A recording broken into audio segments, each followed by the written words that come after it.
Shri Tapovan Param Gurave Namaha. Om Shri Chinmaya Sadgurave Namaha. Om Shri Gurubhyo Namaha.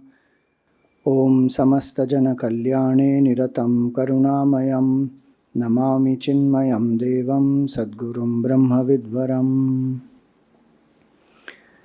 Hari Om, salutations to all of you, and Shubh Guru Purnima that is coming up tomorrow. This is a very unique aspect of our Sanatana Dharma, where we worship the whole Guru parampara. There are many teachers and different types of teachers who teach different subjects.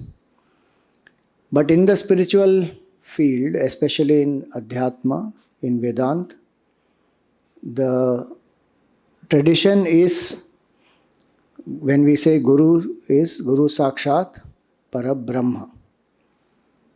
And very unique, you will find that Gurus are considered as, some places in the scriptures, greater than God also. Why?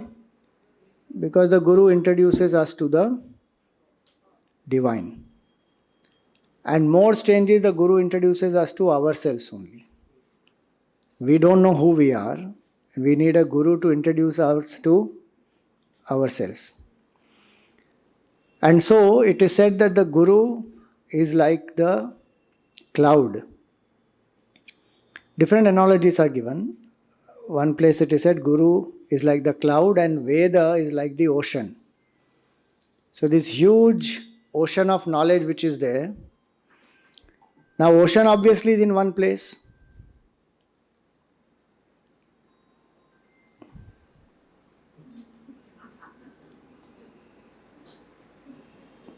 Please take out your phone. Everyone. And show it to your neighbor that it is silence. Because announcement लोग सुनते हैं तो समझते नहीं तो करते नहीं. अब जिसका भी फोन बजेगा उसका नेबर 5,000 रुपया डोनेशन देगा, लेफ्ट और राइट दोनों. Okay, 10,000 rupees guaranteed for Chinmaya mission. And today I am not saying it only for saying it, I am saying it genuinely and I mean it. तो बजा किसका, तो पहले कौन है वो नोट करना.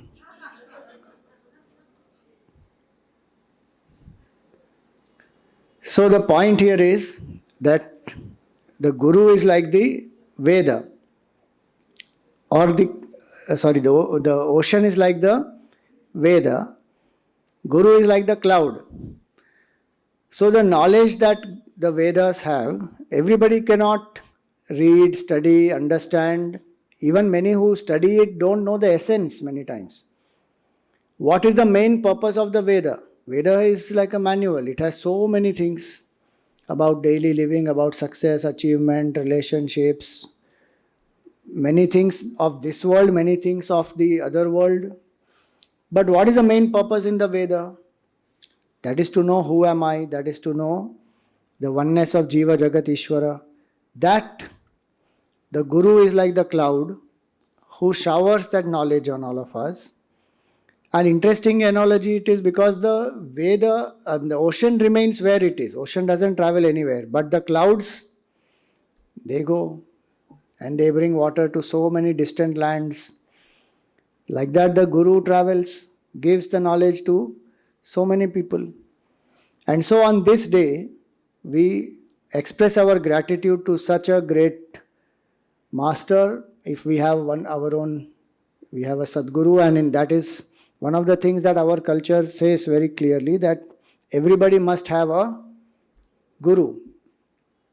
Which Guru everybody must have? Because there are different types of Gurus.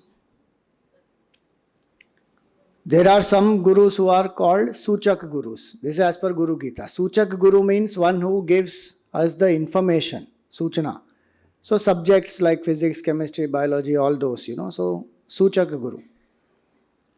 Then there is Vachak Guru. So Vachak Guru is one who will give little more deeper knowledge about who am I as a person, what is my temperament, meaning not as individual but generally.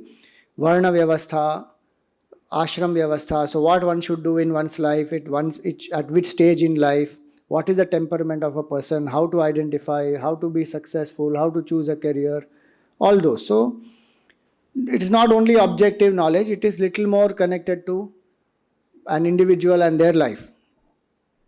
Then there is Bodhak Guru. Bodhak Guru is the one from whom one takes mantra diksha. Now who can give mantra diksha? Anybody can't give. And why should one take mantra diksha? Why can't I just start doing japa by myself? So the mantra needs a certain number of repetitions with following certain discipline, etc., to get the power activated. A person who has done sufficient amount of japa, who has made the mantra siddha. So how to make it siddha? One of the things that the scripture says is one has to do anushtan. In a certain number of days, as many alphabets are there in the mantra, that many crore times one should do the japa, or lakh times. So if it is Om Namah Shivaya, it is how many alphabets?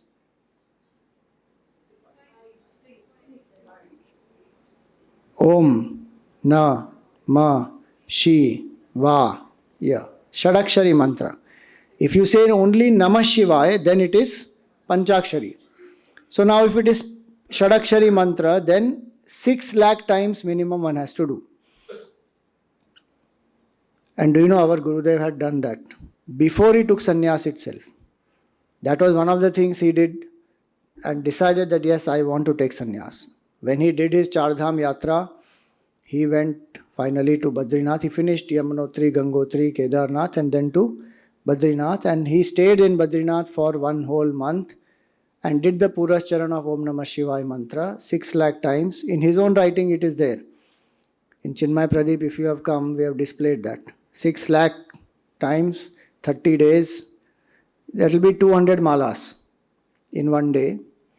And 30 days, it has to be done continuously. So like that, 6 lakh times if he has done, sometimes they will do 6 crore also. Like Samarth Ramdas ji, he did Purascharan of Shri Ram, Jai Ram, Jai Jai Ram. How many alphabets? Calculate and tell. How do you calculate? As many vowels are there, no? That many alphabets. Shri Rama, Jaya Rama, Jaya Jaya Rama. 13. 13 lakh, 13 crore. From what I know, I may be wrong. From what I know, it is 13 crore is what he did. He used to do till 12 in the afternoon, stand in the water, face the sun and do the Purascharan. Then afternoon he will go get some bhiksha, eat once in the day and again evening do some japa, go to sleep, again morning. 13 crore. Then that person becomes what? Is capable of giving mantra to somebody else. That is called Bodhak Guru. Bodhak Guru is one who can give diksha to somebody else so that when that person takes diksha from such a Bodhak Guru, that person's mantra will get activated very fast. So that person is called Bodhak Guru. Then there is Vihita Guru. Vihita Guru means somebody who gives knowledge of. Those of you who are sitting behind, come front and sit so you can see clearly. Come front, yeah. Come front. So one who gives knowledge of the temporary nature and the permanent nature. What is temporary and what is permanent. And who produces that kind of a vivek and vairagya in the mind of the student. That person is called Vihita Guru, who gives that knowledge of ephemeral nature of this world. How in the Gita Bhagavan says, what is this world? It is dukkhalayam ashashvatam. And who is saying that? Krishna Bhagavan. Who is Krishna Bhagavan? creator of the universe. Krishnam Vande Jagat Gurum. If Bhagavan is saying this world is Dukkhalayam, we are saying, no, where is Dukkhalaya? Here to is Sukhalaya, Baba. So much enjoyment we are getting. Manufacturer is saying, this is the world I have created. We are contradicting the manufacturer only, saying, no, आपको क्या पता है? यहाँ तो इतना सुख है. And some guru who says कि अरे ये दुखालय है, ये guru पागल है. Guru must have had some disappointment in life. Guru must have not enjoyed in life. Guru को कोई heart break हो गया होगा. अरे भगवान and Guru both are saying the same thing. The whole world is dukkhalayam ashashvatam. And what to do then? Imam prapya bhajasvamam. Bhagavan says, you seek me. So one who gives the knowledge of that, both the things, that it is temporary on one hand and then there is a permanent truth. Seek that. One who gives the knowledge of that is called Vihita Guru. Then there is Karan Guru. Who is Karan Guru? Karan Guru is one who can explain Vedant and explain to the person the individual's identity with the absolute truth. That you are not this body, mind, intellect, you are the absolute truth based on the scripture. Karan Guru. What is the difference between Karan Guru and Vihit Guru? Vihit Guru is able to explain about the temporary nature of life but still may not have enough capacity to explain about Vedant. Vedanta requires a different understanding to be even convinced and then to impart it. And the methodology which is given in the scriptures, using that one explains. So that's why in the scriptures the qualification of a guru is what a student, Vedantic guru is Shrotriya and Brahmanishta. So Karan Guru is a Shrotriya person. Has studied, has understood, reflected, convinced and can teach it to others also. May not be yet realized. Then comes Param Guru. And who is Param Guru? Param Guru is the one who is the supreme teacher who ensures that the student gets the realization of the truth.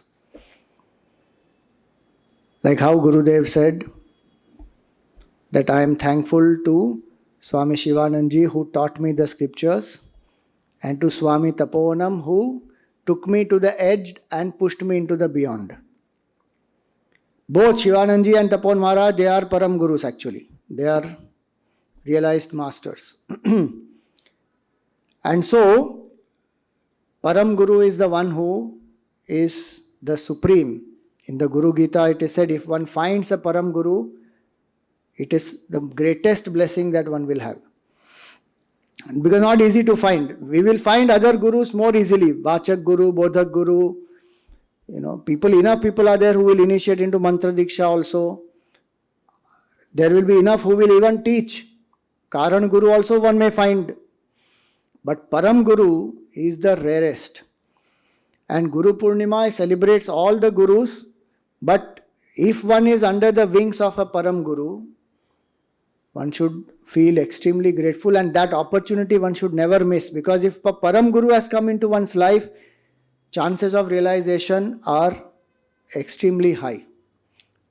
All we have to do is be available to that teacher, follow the instructions of that teacher and it will happen. And so our culture says everybody must have a guru. Somebody who does not have a guru, our scriptures actually pity that person and they call that person as Nigura. Nigura nahi marna.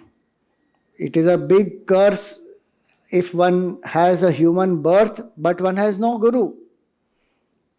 And by guru what is meant is Param Guru actually. If one can't find a Param Guru, then what to do? Other forms of guru who are there, learn from them and keep moving. So if one takes a mantra diksha, starts doing mantra japa, invariably it will happen that the next guru who is required will come into the life. Bodhak Guru will be there, then there will be Vihit Guru who will come, Karan Guru also will come, and one will finally even get Param Guru. And the best thing Gurudev gave the example is, We don't have to go searching for the Guru. Gurudev used to say that, can you go Guru shopping? You can't go Guru shopping. Because Guru is not, how do you recognize a Guru? Again, he used to give an analogy, example. He would say that Gurus don't have a horn on their head that you can measure, okay, this Guru has 6 inches horn and that Guru has 8 inches horn and that has 12 inches. So I have seen a 12 inches variety, so these are lower forms. One can't do, there's no horn, there's no tail, there's nothing extra. The Guru will look ordinary only. In fact, he would say that the humbler the person is, the greater is that Mahatma, and you will not even recognize that person. He is a Guru here and who is sitting. Tapon Maharaj would be sitting amidst so many Mahatmas, so many times, but people will not know him if you just see him like that. Those who know him, they know him. Otherwise, he's there. So, that type of a Guru, how will we find? Anyway, ignorant people, how will we find Guru? So, Gurudev's analogy is what? You be where you are, like a flower, and you bloom. So when the flower blooms, what will happen?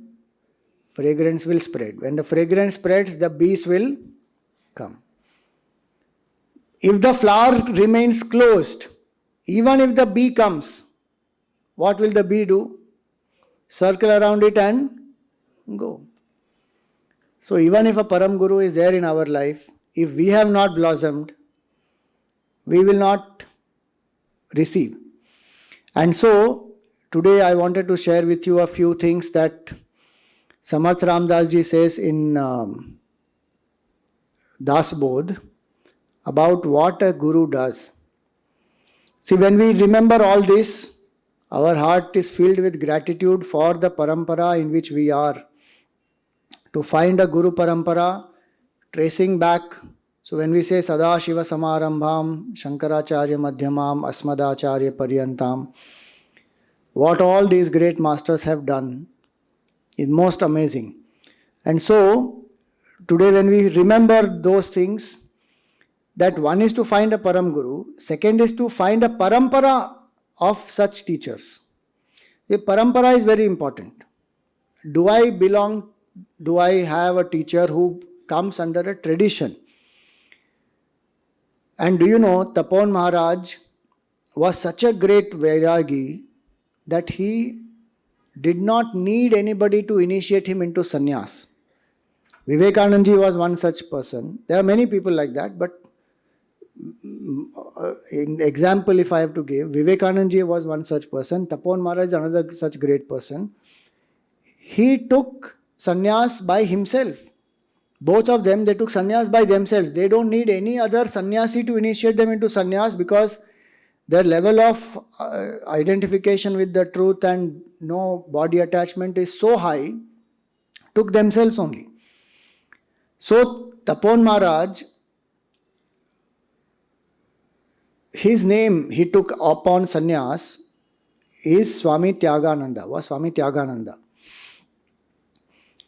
And for some years he was living that way. And that's why if you know, very early when Gurudev started the Chinmaya movement, the monthly magazine that was going to people, it was called Tyagi. It was after Tapon Maharaj, Tyagananda. Then few people came to Tapon Maharaj and said that you are a very great renunciate, you have such levels of vairagya that you have taken by yourself this sannyas.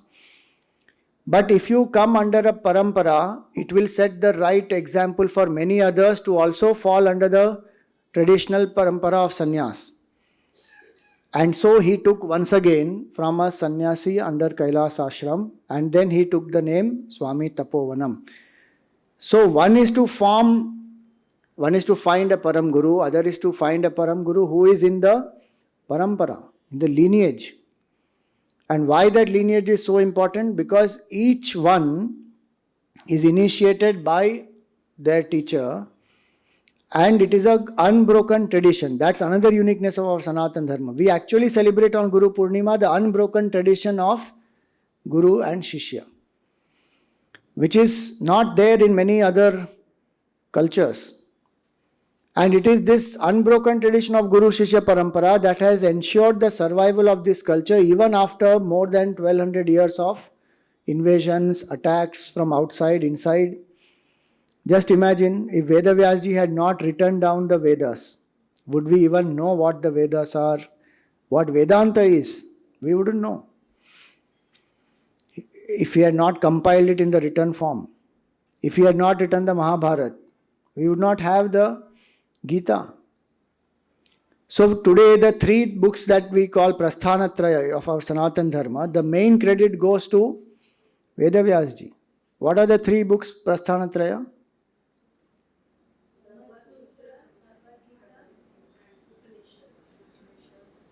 Upanishads, Brahma Sutra and the Bhagavad Gita. So Upanishads in the Veda we find, so compiled by Veda Vyasji.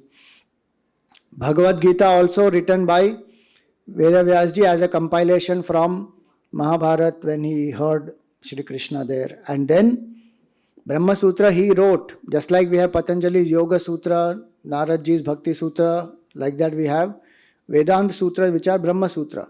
For all of them, the credit goes to Veda Vyasji. And he is a Chiranjeevi. And so, if such great masters were not there, culture would not have survived. After him, many again great masters come. And then again, Shankaracharya ji comes. One single person ensured the revival of entire Sanatan Dharma, where people have forgotten the essence, people have gone into the Buddhist practices, gone into atheism, gone into materialism, gone into all the other philosophies, and essence is not known. And one boy takes it upon himself and says, no, I have to revive Sanatan Dharma by reviving Advaita. And in what a short span of time, he lived only for how many years? 32 years. He was destined to live actually for only 16. And at 8 he took sannyas. From 8 years to 16 years went from Kerala to Omkareshwar, studied there, wrote the commentaries, and Veda Vyasji then again meets him, extends his life another 16 years. So you see the role Veda Vyasji plays.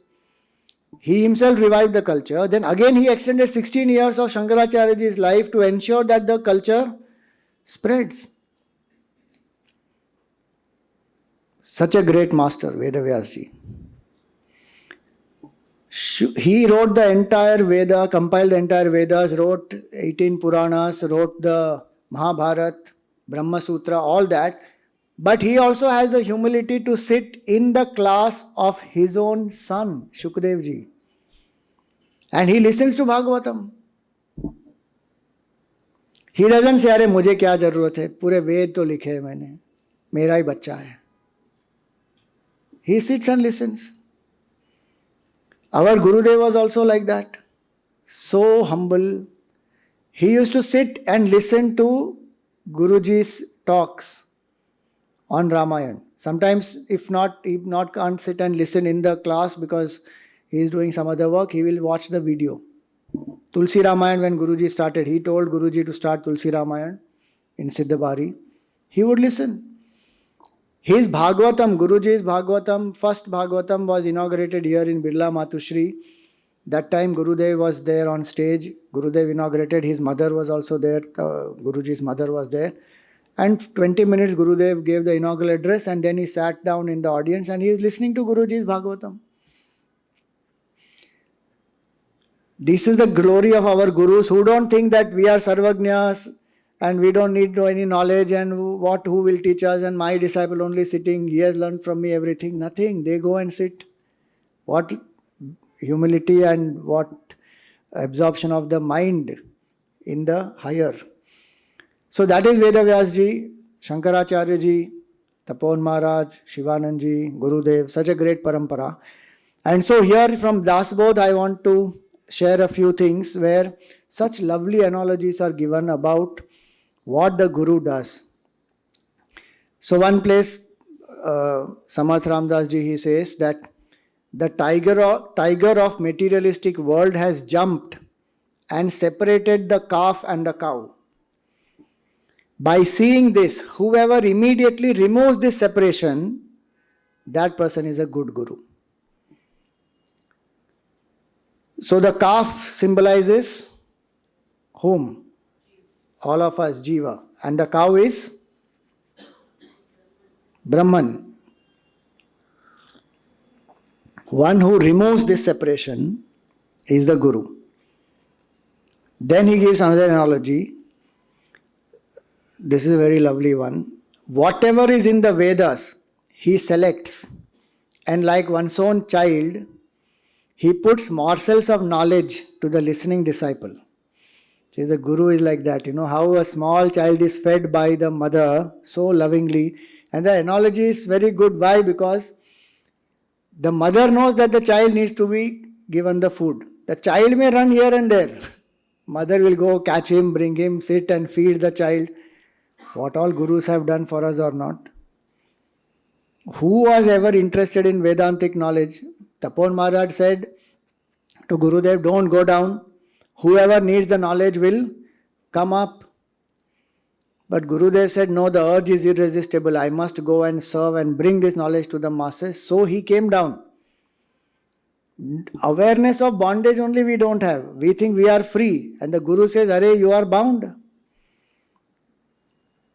And what all the Guru has to do to make us interested in Vedanta? You think about that. He has to learn about what is happening in the world, use all those terms and terminologies, speak to the people, help them to solve their worldly problems, all that. Finally, that person may be interested in Vedanta. Go for bhiksha, sit and joke and chat, and how much? He has diabetes and all that, but still he has to go. He will eat bhiksha, he will write letters, crack jokes. Really speaking, they don't have to do any of that. 18 hours a day he has to work. Why does he have to work? With a heart which is 16%. Not required. And traveling across the world, where all he has gone, if you see, is amazing. He went to China also, Japan also, and Honolulu somewhere he went, and Hawaii he went, and to bring knowledge to all these places. So, just like a child, the Guru feeds. Then, Vedic Shastras and the great saints, if you watch, there is the one and the same experience. Such a person is the great Guru. Meaning that person is actually living the scripture. And here he says, he definitely burns the doubts. He observes his religion very respectfully. Mischief of preaching anything outside the Vedas, he does not know how to do. Today there are Gurus who will claim themselves to be Gurus by denying Veda, scripture, religion. This is Samat Ramdas ji saying. Now imagine a Bodhak Guru has to do so much sadhana to get the siddhi in mantra. How much more sadhana should a Param Guru have done to realize the absolute truth? Samat Ramdas ji is a Param Guru. He did a sadhana, no doubt, of mantra japa, but he is a Param Guru. He realized the absolute truth, and Samat Ramdas ji inspired Shivaji Maharaj. So, one thing very, very clearly he says here, that whoever does not lay down proper instruments of worship, who does not teach to control the senses, meaning disciples should control the senses, who doesn't teach about sense control, who does not lay down proper instruments of worshipping of the Lord, even if you get 3 such gurus for 1 paisa, still you should forsake them and leave them, is what Samat Ramdas ji says. Why? Because these gurus are very pleasant to hear. They will say, what control, why control, there is no need, be in the world, enjoy, just don't be attached, go on enjoying, there's nothing wrong in it, the world is made for that. Just be in control, ensure that you don't get under their sway. And that's why he says, if you find such a guru, you actually run from that guru. If a guru says no need to worship, no need to be self-control, no need of any sadhana, Just to keep doing what you are doing and be unattached. But how to be unattached? That one doesn't tell. So he says that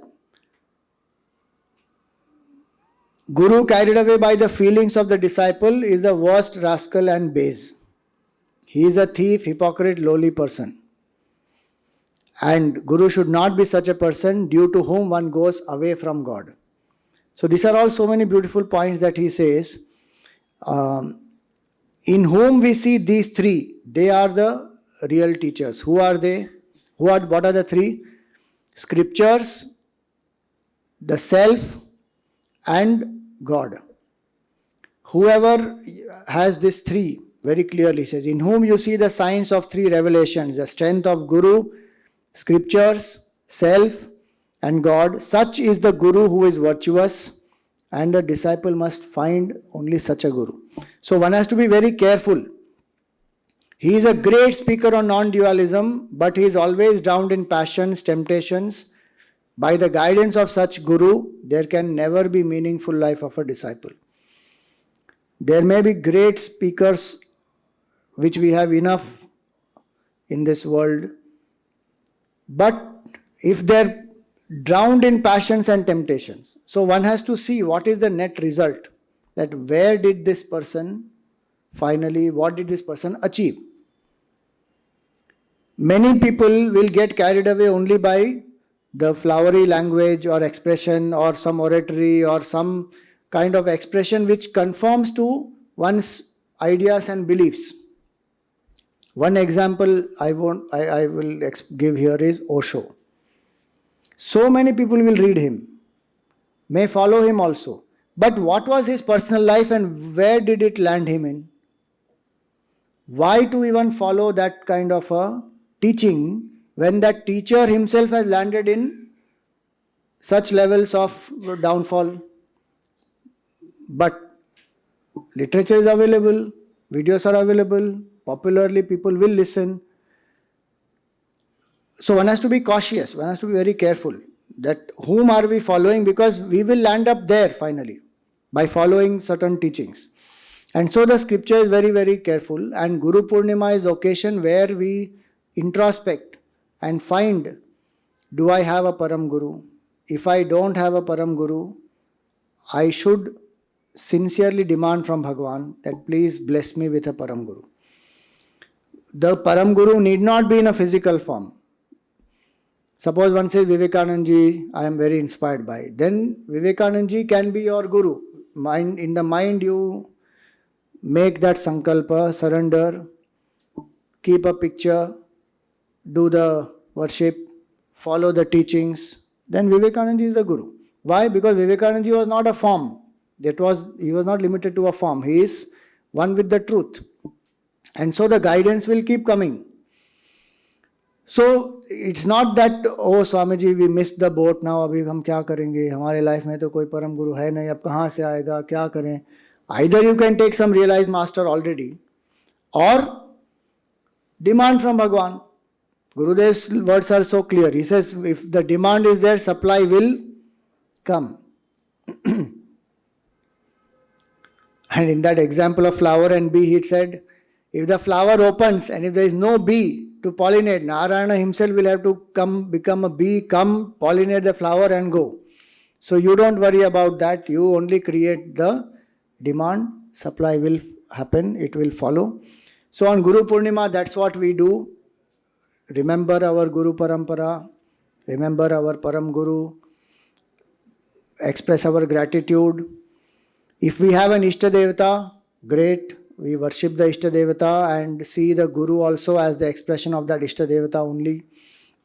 If we don't have Ishta Devata and we are doing Guru Upasana, then our bhav should be Guru Sakshat Parabrahma. Like every festival, we have a certain things, what to do in that festival. So what should we do on Guru Purnima? So on Guru Purnima, few things to be done. Just like we have everywhere else. So we must have a picture or a murti of the Guru. Get up in the morning, take bath, worship the padukas or the photograph or the murti. meditate on the form of the teacher. Before we do the worship, we do always dhyanam in the heart. So meditate on the form and invoke the Guru in the murti. Do the 108 names if they are there. Otherwise, any one name of that Guru, chant for how many ever times? 11, 27, 108. Do the archana, do the arati, do the naivedya, all that. So basic one first aspect is the Guru Puja has to happen. Second, one should introspect that how much of what my teacher has said am I living?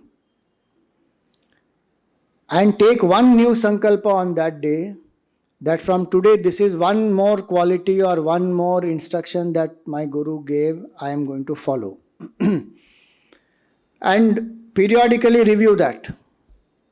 When to review that? On Guruvar. That on every Thursday, am I living this or not? I took this sankalpa on this Guru Purnima day that I will follow this one thing that my Guru said, and this I want to do it for an year. By then it will become internalized. That is one. If the third thing, if there is a Guru Sthan, what is the meaning of Guru Sthan? The place where the Guru stays, whatever the ashram is, Guru Sthan. Then on Guru Purnima day, go and visit the Guru Sthan. बहुत दूर है स्वामी जी, पवई आश्रम. सोचो, उत्तर काशी से मुंबई दूर है या south Mumbai से पवई आश्रम दूर है? कौन कहाँ आया? The Guru left the Himalayas and everything and came down to the city to give knowledge to us. In the same city, we can't go from one place to the other. Think. हम अपने मंदिर में करेंगे ना पूजा. Guru is everywhere. If Guru had thought that truth is everywhere, why do I have to come down? We would not even know this.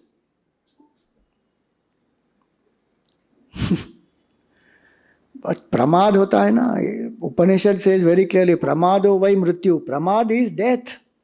And that pramad only binds us. The distance between us and God is only pramad. And that pramad has to go. अब बहुत सारे programme हो गए, fix हो गए. Cancel करो चाहिए तो, या कुछ भी करो. On Guru Purnima day, if I don't go to the Guru Sthan, which day I will go to Guru Sthan? Movie देखने के लिए हम प्रायोरिटाइज करेंगे ना, कल की मूवी. फोमो होता है ना, फोमो. ऐसा फोमो होना चाहिए, गुरु स्थान पे मैं गुरु पूर्णिमा को नहीं गया, अरे. जोमो होना चाहिए संसार के लिए, फोमो होना चाहिए गुरु पूर्णिमा के दिन गुरु स्थान जाने के लिए. हमारा उल्टा है. संसार के लिए happily one is engaging in that. There we have fear of missing out. Hey, I will miss out this wedding and that program and this function and that place and this enjoyment and that food. And Guru Purnima में आश्रम जाना, joy of missing out. हम तो उतना दूर नहीं गए, हम तो वेदांती नहीं, हमारा ब्रह्म तो हमारे अंदर ही है, हम यहीं बैठ के पूजा कर लेंगे. अब पूजा करने भी क्या जरूरत है? So mind will intellectualize like that, fantasize like that, but we have to push and prioritize it, saying one day in the year we celebrate Guru Purnima. You know, actually the Guru Upasak celebrates every day, worships the Guru every day, because that's all one wants to realize. What else one wants to realize? Everything else is any mithya. So one is worshipping Bhagavan or Guru or both. But still on Guru Purnima day one will go. Guru Sthan one should go. So what all should be done? Worship the Guru. Take a resolve to follow something very inspiring that the Guru said and review it periodically. Then go to the Guru Sthan. Swamiji, can I go to a branch, nearest branch of Chinmaya mission?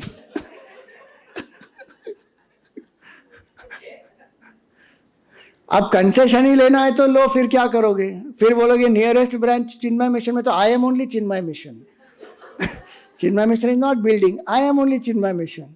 तो बस हो गया, मुझे कहीं जाने की जरूरत नहीं. And anyway guru taught us to turn introvert ना. अंदर ही तो ये सब ये होगा ना इंटेलेक्चुअलाइजेशन, ये सिर्फ इसके लिए आएगा, बाकी सब चीज के लिए नहीं आएगा.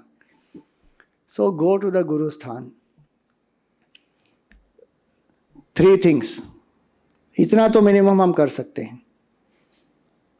इफ यू कैन डू उपवास then do, but don't struggle and strain. The important point is to remember the Lord, remember the Guru Tattva. अब भूखे रह के अगर आप बीपी लो हो गया, सोना पड़ा, तो कोई मतलब नहीं है. उपवास is done because the mind will get more charged. Pranic energies will move upwards, it won't go downwards. And the mantra japa, Guru Upasana, all that will become very effective. That's why upvas is done. Otherwise, if by doing that you are going to be hangry, then don't do. But that happens. Till a long time I used to do upvas, Shivratri and many days. Then whatever, I had some health issues and started taking some medication and this and that. So then something changed in the body. I don't know what has happened. But now for me to do upvas, difficult. So we can manage to do with fruits and all that, but otherwise with only water, then one will feel drowsy, sleepy. So I don't do. Because the sadhana rule is very simple. For a higher sadhana, the lower sadhana can be dropped. So then if one can sit, eat some cereal and do steady contemplation, that is much better than eating only fruits and feeling drowsy and sleeping. So these few things can be done on Guru Purnima day. If the Guru is there, or if the cause of the Guru you have Shraddha in, and you want to offer a Guru Dakshina to that Guru, go and offer it on the Guru Purnima day and on the Guru Sthan. Generally when one goes to the Guru Sthan to meet the Guru, one will take some flowers or fruits or whatever and go and offer, express the gratitude. So all that one does on the Guru Purnima day. And lastly, if the Guru has given a mantra, or you are chanting the Guru's name, then do the japa of their mantra. Whether it's Ishta mantra or the Guru has Guru's name, like we have Om Shri Chinmaya Sadgurave Namaha, then we do japa of that name. So japa, puja, visit the Guru Sthan, do upvas, these are all sadhanas that can be done on the Guru Purnima. And Guru's unconditional love and compassion is there in our life. All this will only open us up for that. So may we do all these sadhanas, invoke the grace of the Gurus in our life, ever be dedicated to the vision of the Gurus wholeheartedly. Intellectually, live what the Gurus said, the knowledge. Emotionally, surrender to the Guru. Physically, serve the Guru. If these 3 happen, life is fulfilled. Bolo Sadgurunath Maharaj ki Jai.